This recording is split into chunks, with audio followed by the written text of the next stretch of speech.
somewhat dark. But yeah, so Kill Tony was a show that was started by a comedian called Tony Hinchcliffe and another comedian called Brian Redban. Brian Redban would have been the original Joe Rogan Experience producer when Joe Rogan used to shoot the podcast in the spare rooms in his house when he lived in LA. And then Redban went on to start that. Hello, welcome back to Al Talks. This podcast I started 3 years ago to chronicle me starting stand-up. This podcast is a weekly podcast.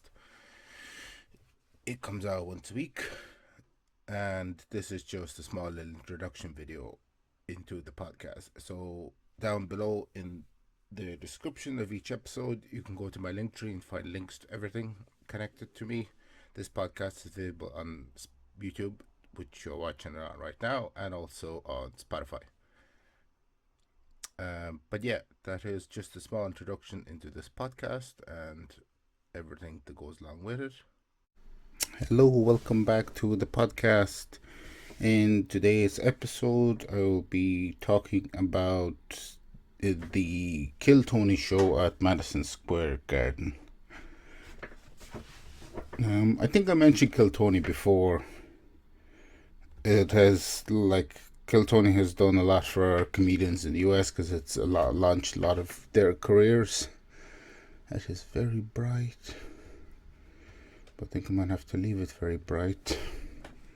I'm recording this in the evening, so it's getting somewhat dark. But yeah, so Kill Tony was a show that was started by a comedian called Tony Hinchcliffe and another comedian called Brian Redban.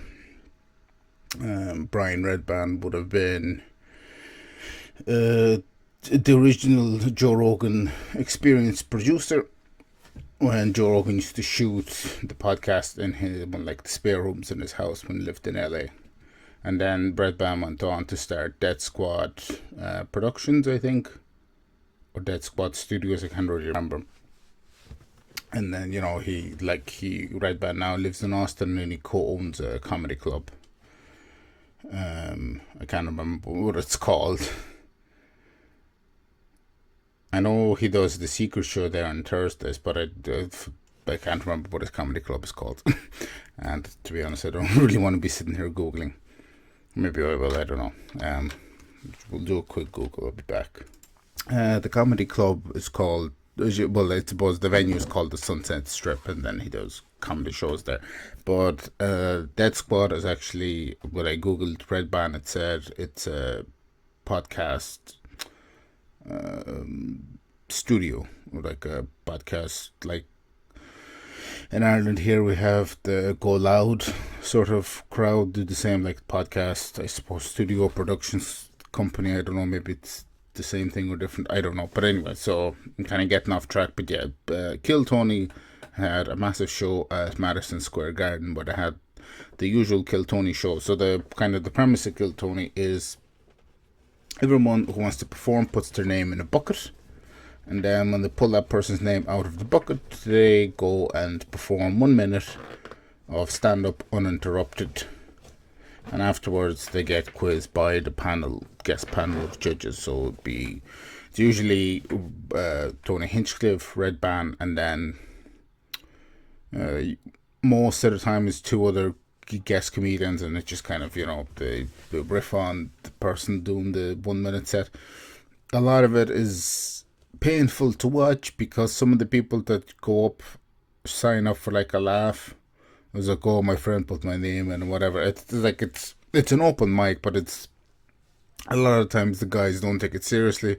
Like, it's an opportunity for you to get into stardom because this, like, Kill Tony's live streamed, and it comes out every single Monday and has been for like 12, 13 years. It's, it's been quite a long time in the making. And it's, somebody who, like myself, who's a comic and goes to a lot of open mics, it's kind of painful to watch. People aren't prepared. Like, I've had friends that have been on there, like Seamus and Eddie, that have been on there before. So it's cool to kind of recognize people that have been on there. And it's like to do the Madison Square Garden is a huge, massive show. Like they did 2 nights there, Friday and Saturday night. I only watched the Friday night episode because that's the one that came out on YouTube. You gotta pay money to watch it on the website, but I am a cheapskate. But it's nice of them to release it to the general public as well, so kind of, they get millions and millions of views. The Friday night, I did look. The Saturday night episode has come out, so we'll be looking at that. And I'll be talking about, because I think Joey Diaz is in that one as one of the guests. Because for the Madison Square Garden show, what they did was they had what they call a Legends bucket, which is like a host of comedians. I think in the first night, I remember Friday, like I wasn't there, I wasn't in New York. It's just like I said, I watched it on YouTube. They had Harlan Williams was there, Big J Okerson, J. Lewis Gomez, who is one of the guys who started Legion of Skanks, Harlan Williams, Dice Clay, Andrew Dice Clay. They had Ron White. They had Cam Patterson, who became very famous of doing Kill Tony and is kind of one of the rising stars of Kill Tony. They had David Lucas on, who was in. Had Adam Ray, who dresses up as Dr. Phil, and they had what's his name, Jared, who presented